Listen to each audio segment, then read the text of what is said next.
अल्हम्दुलिल्लाहि रब्बिल आलमीन वस्सलातु वस्सलामु अला सय्यिदिल अंबियाइ वल मुरसलीन अम्मा बाद फ़अऊज़ु बिल्लाहि मिनश शैतानिर रजीम बिस्मिल्लाहिर रहमानिर रहीम। आज का दर्स इमाम बुखारी रहमतुल्लाह अलैह की किताब अल अदबुल मुफ़रद के बाब नंबर 281 से हो रहा है और इसका उन्वान कायम किया है इमाम बुखारी रहमतुल्लाह अलैह ने कि नबी करीम सल्लल्लाहु अलैहि वसल्लम पर दुरूद भेजने का बयान। अब इसके अंदर इमाम बुखारी रहमतुल्लाह अलैह दुरूद पाक पढ़ने के हवाले से अहदीस लेके आए हैं। हदीस नंबर 640 देखें। हज़रत अबू सईद खुदरी रज़ियल्लाहु ताला अन्हो नबी पाक सल्लल्लाहु अलैहि वसल्लम से रिवायत करते हैं कि आपने इरशाद फरमाया, जिस मुसलमान आदमी के पास सदका देने के लिए ना हो वो अपनी दुआ में ये कहे, यानी पैसा या कोई इस तरह की चीज़ नहीं है उसके पास अल्लाह की राह में देने की, तो वह अपनी दुआ में इस तरह कहे, अल्लाहुम्मा सल्लि अला मुहम्मद आब्दिका व रसूलिका व सल्लि अलल मुमिनीन वल मुमिनाती वल मुस्लिमीन वल मुस्लिमात। तो ये इसके लिए सदका हो जाएगा। अच्छा, मैं थोड़ा थोड़ा अकीदे को भी टच करता जाता हूँ। बाज़ लोग हमें ये दर्स देते हैं कि दुरूद इब्राहिमी के अलावा कोई भी दुरूद पढ़ना जायज़ नहीं है। ये हमें दर्स दिया जाता है, लोग इस पर सवाल उठाते हैं। ये इमाम बुखारी रहमतुल्लाह अलैह की किताब है, उसके अंदर से मैंने दुरूद पाक पढ़ा है और लफ्ज़ सुने, अल्लाहुम्मा सल्लि अला मुहम्मदिन आब्दिका व रसूलिका व सल्लि अलल मुमिनीन वल मुमिनाती वल मुस्लिमीन वल मुस्लिमात। ये दुरूद इब्राहिमी के अल्फाज नहीं है सारे। तो इसका मतलब यह है कि दुरूद इब्राहिमी पढ़ने की बड़ी फजीलत है। दुरूद इब्राहिमी की फजीलत का इनकार तो किसी ने नहीं किया। देखे ना, दुरूद इब्राहिमी पढ़ने की फजीलत है, नमाज के अंदर है ना। लेकिन अगर कुरान मजीद की आप आयत करीमा पढ़ते हैं, इन्नल्लाह व मलाइकतहू युसल्लूना अलन नबी, आगे आता है या अय्युहल्लज़ीना आमनू सल्लू अलैहि व सल्लिमू तस्लीमा। ऐ ईमान वालो, दुरूद भी पढ़ो और ताकीद के साथ सलाम पढ़ो। आयत करीमा में दुरूद और सलाम तो इकट्ठा ही आया है। तो दुरूद इब्राहिमी जब हम पढ़ते हैं तो दुरूद इब्राहिमी में सलाम नहीं है, क्योंकि सलाम नमाज के अंदर अलग से जिक्र हो गया है। इसलिए पहले सलाम आ जाता है नमाज में, अस्सलामु अलैका अय्युहन नबी, उसके बाद फिर दुरूद आता है। तो आयत करीमा का जो मौरिद है, जो पैगाम है, वो ये है कि दुरूद ऐसा पढ़ो जिसमें दुरूद भी हो और सलाम भी हो, ताकि आयत का पूरा हुक्म पूरा हो जाए। और दुरूद इब्राहिमी जो है वो नमाज के साथ खास है कि नमाज के अंदर दुरूद इब्राहिमी के अलावा कोई दुरूद पाक नहीं पढ़ सकते। और फिर अगर आप नमाज के अलावा भी दुरूद इब्राहिमी पढ़ते हैं तो इस पर किसी ने मना थोड़ी किया, आप पढ़े, आप ज्यादा पढ़े, बार बार पढ़े। लेकिन ये जो बात कहना कि दुरूद इब्राहिमी के अलावा कोई और दुरूद पढ़ना जायज ही नहीं है, ये सही बात नहीं। ये इमाम बुखारी रहमतुल्लाह अलैह की किताब से मैंने वो लफ्ज पढ़ के आपको सुना दिए कि उन लफ्जों के अंदर बहुत बड़ा फर्क है। तो इससे ये पता चलता है कि आइम्मा दीन जिन्होंने किताबें लिखी हैं वो दुरूद पाक, दुरूद इब्राहिमी भी पढ़ते थे, दुरूद इब्राहिमी के अलावा भी दुरूद पढ़ते थे। मैं आज से यानी सन 2021 में शायद आप लोगों को याद हो, जो तरावी के बाद दुरूस हुए थे वो दुरूद पाक पे हुए थे और मैंने इतने दुरूद निकाल निकाल के आपको दिखाए थे और कहा था ये सहाबा से रिवायत है। ये दुरूद पाक मौला कायनात अली मुर्तज़ा का है, ये सैयदा पाक का दुरूद पाक है, ये हज़रत सैयदा सिद्दीक़ अकबर का दुरूद पाक, वो मैं सनद इस्नाद सही के साथ निकाल निकाल के दिखाए थे। सिर्फ ये बात बताने के लिए कि बात को जोड़ना चाहिए, बात के अंदर यानी इख्तिलाफ की फिजा कायम नहीं करनी चाहिए। आप दुरूद इब्राहिमी पढ़ना चाहते हैं, जो हमसे इख्तिलाफ करते हैं, आप दुरूद इब्राहिमी पढ़ें। लेकिन आप ये जो फतवा देते हैं ना कि इसके अलावा जिसने कोई दरूद पढ़ा तो वो जायज नहीं है, ये हमें काबिल कबूल नहीं है। ये फितरा और फसाद खड़ा करता है आपका फतवा, ये आप अपना साइड पे रखें। ऐसा रास्ता निकाले जिससे उम्मत जो है वो एक जहती पर रहे, जिसमें इख्तलाफ खत्म हो जाए। आप दुरूद पाक पढ़ रहे हैं, दुरूद इब्राहिमी पढ़ रहे हैं, हमें इस पर कोई एतराज नहीं है, आप पढ़े। लेकिन अगर कोई बंदा दुरूद, जैसे हम दुरूद इब्राहिमी भी पढ़ते हैं, हम दुरूद इब्राहिमी के अलावा बकिया दुरूद भी पढ़ते हैं, तो फिर हमारे ऊपर सवाल मत खड़े करें। हम जो कर रहे हैं वो कुरान हदीस के मुताबिक दुरुस्त कर रहे हैं।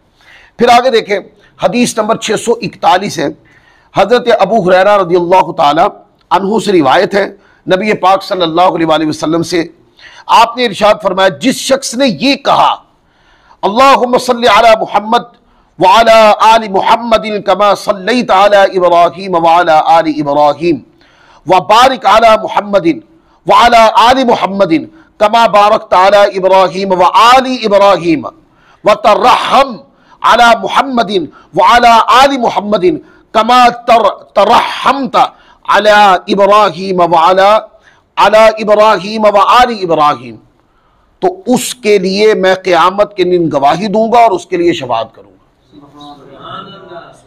अब देखिए, इसके अंदर दुरूद पाक के अंदर दुरूद इब्राहिमी के अल्फाज भी आए हैं, लेकिन दुरूद इब्राहिमी के अलावा भी अल्फाज आए हैं। तो इससे यह पता चलता है कि दुरूद इब्राहिमी के अलावा भी अल्फाज बतौर दुरूद पढ़े जाते थे। फरमाया कि जो ये दुरूद पढ़े, आका अलैहिस्सलाम ने फरमाया मैं क़यामत के दिन गवाही दूंगा और उसकी शफाअत भी करूंगा। उलमा ने लिखा है कि अगर अल्लाह के करीब होना चाहते हो तो सजदे और जिक्र में आ जाओ। अल्लाह के करीब होना चाहते हैं तो सजदे और जिक्र में आ जाओ, और अगर ज़ात मुस्तफ़ा के करीब होना चाहते हो तो दुरूद पाक के करीब आ जाओ। ये दो वजीफे ऐसे हैं जो बंदे को अल्लाह और उसके रसूल के करीब कर देते। फिर आगे देखें, हदीस नंबर 642 है, हजरत सलमा बिन वरदान बयान करते हैं कि मैंने हजरत अनस और हजरत मालिक बिन औस रज़ियल्लाहु ताला अन्हुमा से सुना कि नबी पाक सल्लल्लाहु अलैहि वसल्लम रफ़े हाजत के लिए निकले तो आपने किसी आदमी को ना पाया जो आपके पीछे आता, तो हजरत उमर रज़ियल्लाहु ताला अन्हु आपके पीछे पानी का लोटा लेकर निकले, तो उन्होंने आप सल्लल्लाहु अलैहि वसल्लम को रेतली ज़मीन पर सजदा की हालत में पाया, तो आपसे कदरे दूर हो गए और आपके पीछे बैठ गए, हत्ता के नबी करीम सल्लल्लाहु अलैहि वसल्लम ने अपना सरे अनवर सजदे से उठाया, पस फरमाया ए उमर रज़ियल्लाहु ताला अन्हु, तूने अच्छा किया कि मुझे सजदा की हालत में पाया तो मुझसे दूर हट गए। बेशक जिब्राइल अमीन मेरे पास आए तो उन्होंने कहा जो शख्स आप पर एक दफा दुरूद पाक भेजेगा अल्लाह ताला उस पे 10 रहमतें नाजिल फरमाएगा और उसके 10 दर्जों को बुलंद फरमा देगा। एक बार दुरूद पढ़ना, अल्लाह को अपने महबूब का जिक्र इतना पसंद है कि उम्मती करे एक बार अजर पाए 10 गुना ज्यादा। तो इसका मतलब यह है कि जब अजर ज्यादा दिया जा रहा है तो तरगीब भी जोरदार है कि मोमिनीन तुम्हारी जुबान मेरे महबूब के दुरूद और जिक्र से रुकनी नहीं चाहिए। अच्छा, किसी ने पूछा भाई दुरूद पाक को 10 गुना बढ़ाकर अजर दिया अल्लाह ने, क्यों? देखें, अल्लाह तबारक व तआला का जिक्र कुल कायनात करती है। अल्लाह ताला का जिक्र कुल कायनात करती है और करना भी चाहिए, और अल्लाह ताला का जिक्र जितना हो सके करें। पर आका अलैहिस्सलाम पर दुरूद अल्लाह खुद पढ़ता है। ये है फर्क फजीलत में कि अल्लाह ताला का जिक्र, अल्लाह ताला की इबादत आप और हम करते हैं, और अल्लाह ताला ने अपने महबूब पे जो खुद दुरूद पढ़ा है ना, इसलिए आका अलैहिस्सलाम की अज़मत के अंदर यानी इसकी फजीलत बढ़ गई है। लिहाजा कोई पढ़ता है एक बार है, उसको अजर 10 गुना मिलता है, उसके दर्जे 10 गुना बढ़ जाते हैं। कभी इसके ऊपर गुफ्तगू करेंगे, कभी आयते करीमा आयते दुरूद पर, तो फिर इसके ऊपर बड़े इसके अंदर बड़े राज हैं जिसके ऊपर गुफ्तगू की जा सकती है। तो आपने देखा मैं हदीस पढ़ता हूं तो मैं हदीस के मजमून से बाहर नहीं जाता हूं, कोशिश करता हूं हदीस के मजमून में ही रहूं। फिर आप आगे देखें, आगे हदीस नंबर 643 है, हजरत अनस इब्न मालिक रज़ियल्लाहु ताला अन्हु नबी करीम सल्लल्लाहु अलैहि वसल्लम से रिवायत करते हैं, आपने इरशाद फरमाया जो शख्स मुझ पर एक दफा दरूद भेजेगा अल्लाह ताला उस पर 10 दफा रहमत फरमाएगा और उसके 10 गुनाहों को मुआफ कर देगा। अब पिछली और इस हदीस में फर्क क्या है? पिछली हदीस में है कि जो एक बार दरूद पाक पढ़े अल्लाह ताला उस पर 10 रहमतें अता फरमाएगा और उसके 10 दर्जे बुलंद हो जाएंगे। इस हदीस पाक के अंदर है कि जो एक बार दरूद पाक पढ़े अल्लाह ताला उसके ऊपर 10 बार रहमतें नाजिल फरमाएगा और उसके 10 गुनाह मिटा देगा। अब दरूद पाक जो है वो अल्लाह की रहमत का जरिया भी है, बुलंदी दराजात का जरिया भी है और गुनाहों के मिटने का जरिया भी है। फिर आगे बाब नंबर 282 है, इसका उन्वान इमाम बुखारी रहमतुल्लाह अलैह ने कायम किया कि जिस आदमी के पास नबी करीम सल्लल्लाहु अलैहि वसल्लम का तज़किरा हो और वो आप पर दरूद ना भेजे उस शख्स का बयान। हदीस है, हदीस नंबर 644, हजरत जाबिर बिन अब्दुल्लाह रज़ियल्लाहु ताला अन्हुमा से रिवायत है कि नबी करीम सल्लल्लाहु अलैहि वसल्लम मिंबर पर चढ़े, पस जब आप पहली सीढ़ी पर चढ़े तो आपने फरमाया आमीन। अब देखें ना, ये जो कुछ भी है आलम रूहानियत में है, इसका इंकिशाफ सिर्फ ज़ात मुस्तफ़ा पे हो रहा है। देखने वाली आंख, जारी देखने वाली आंख को मालूम नहीं है कि यह आमीन हुजूर ने क्यों कही है। तो आका अलैहिस्सलाम पहली सीढ़ी मिंबर की चढ़े तो फरमाया आमीन, फिर दूसरी सीढ़ी पर चढ़े तो आका अलैहिस्सलाम ने फरमाया आमीन, फिर तीसरी सीढ़ी पर चढ़े तो आपने इरशाद फरमाया आमीन। अब ये मंजर देख के सहाबा मुताजिब हो गए कि भाई कोई चीज ऐसी नजर भी नहीं आ रही, सिर्फ हुजूर ने आमीन फरमाई है। सहाबा किराम ने अर्ज की या रसूलल्लाह, आप सल्लल्लाहु अलैहि वसल्लम को 3 मरतबा आमीन कहते हुए सुना है। आप सल्लल्लाहु अलैहि वसल्लम ने इरशाद फरमाया, जब मैं पहली सीढ़ी पर चढ़ा तो जिब्राइल अमीन मेरे पास आए, उन्होंने कहा बदबख्त है वो शख्स जिसने रमजान मुबारक को पाया और वो इससे गुजर गया और उसकी बख्शिश ना हुई। बदबख्त है वो शख्स जिसने इबादत के जरिए, रियाजात के जरिए, तस्बीह और तहलील के जरिए अपने आप को गुनाहों से रोककर, रोजा रख के, अल्लाह के जिक्र की कसरत करके रमजान मुबारक के अंदर अपने रब को राजी करके अपनी बख्शिश नहीं करवाई। फरमाया वो बदबख्त है। तो आका अलैहिस्सलाम फरमाते, तो पहली सीढ़ी पे जब मैंने कदम रखा तो जिब्राइल अमीन ने यह बिशारत दी, ये बात फरमाई, तो आका फरमाते मैंने आमीन कह दिया। और दूसरी बात तो मैंने कहा आमीन, फिर फरमाया कि बदबख्त है वो शख्स जिसने अपने दोनों वालिदैन या इनमें से किसी एक को बुढ़ापे की हालत में पाया और उन्होंने उसको जन्नत में दाखिल न कराया, तो मैंने इस पर भी कहा आमीन।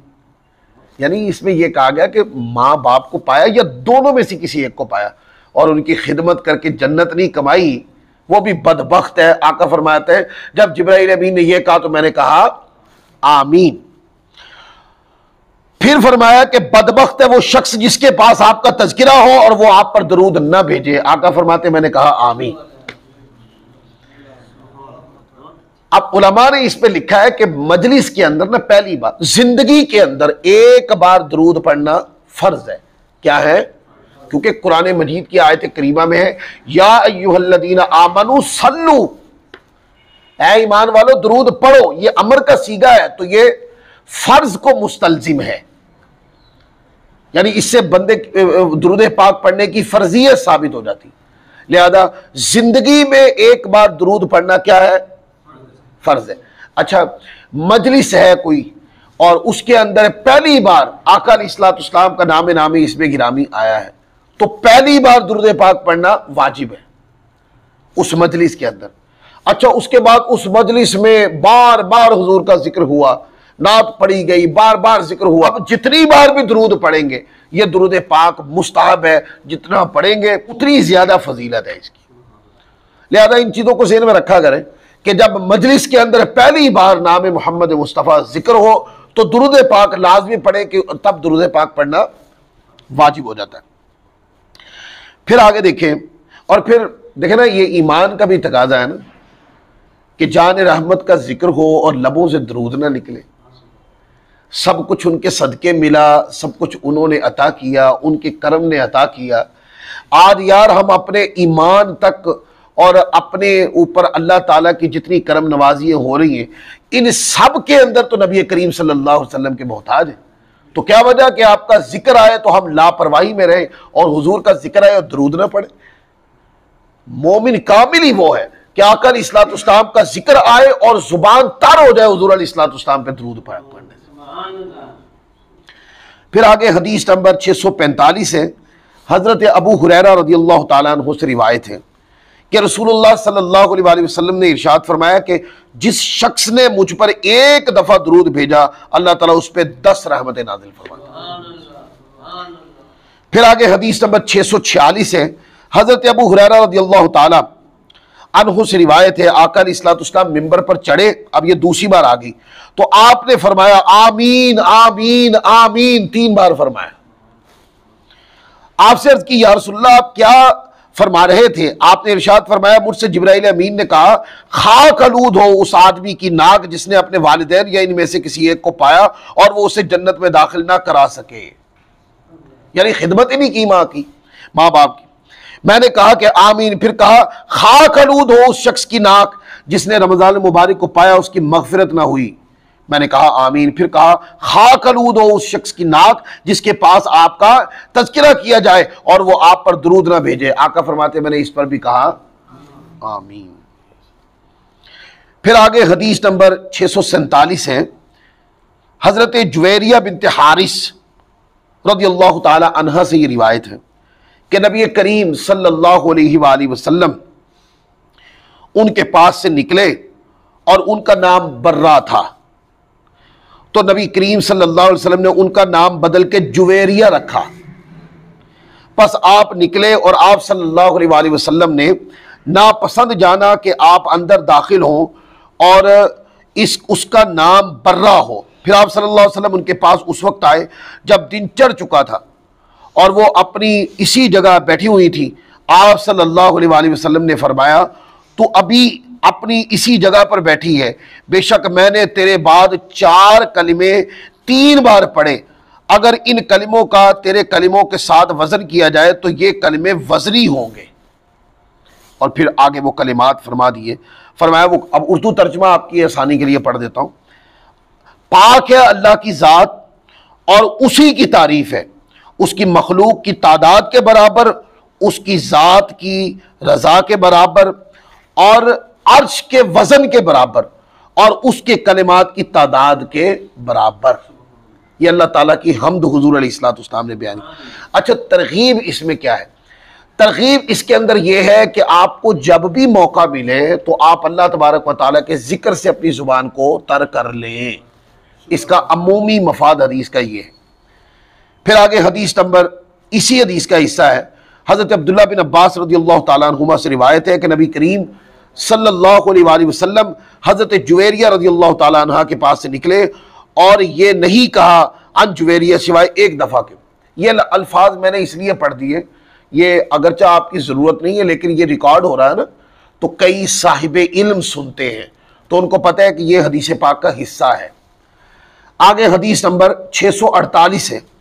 हज़रत अबू हुरैरा रज़ियल्लाहु ताला अन्हु से रिवायत है, फरमाते हैं कि रसूलुल्लाह सल्लल्लाहु अलैहि वसल्लम ने फरमाया, दोज़ख से अल्लाह ताला की पनाह मांगो, कब्र के अजाब से अल्लाह ताला की पनाह मांगो, मसीह दज्जाल के फितने से अल्लाह ताला की पनाह मांगो और जिंदगी और मौत के फितने से अल्लाह ताला की पनाह मांगो। तो इससे ये पता चला कि अल्लाह ताला की पनाह तलब करनी चाहिए। दुआ के बाब में मैं इतनी हदीसें लेके आया था और आपको सुनाई थी कि आका अलैहिस्सलाम इस्तिग़फ़ार के जो कलिमात थे 100 बार भी ज़बान रिसालत माफ़ से निकलते। तो जब भी दुआ मांगे अल्लाह ताला की पनाह तलब किए बगैर कोई दुआ खत्म ना करे। देखें, गुनाह से बंदा अल्लाह तबारक व तआला की पनाह के बगैर बच नहीं सकता, ये सीधी सी बात है। अगर बंदा कहे ना कि मेरे अंदर कोई ताकत है तो मैं अपनी ताकत से बंदा पत्ता नहीं हिला सकता, अपनी ताकत से बंदा तिनका नहीं हिला सकता। और गुनाह के साथ लड़ना ये बंदे के बस का काम नहीं है, शैतान के साथ लड़ना बंदे के बस का काम नहीं है। अल्लाह ताला से इसकी पनाह तलब करें, क्या मालिक करीम मुझे अपनी पनाह अता फरमा और मुझे कुव्वत और सलाहियत अता फरमा कि अगर मेरे सामने गुनाह आए तो मैं गुनाह से बच सकूं। तेरी रहमत के बगैर ये मुमकिन नहीं है कि मैं गुनाह से बचूं।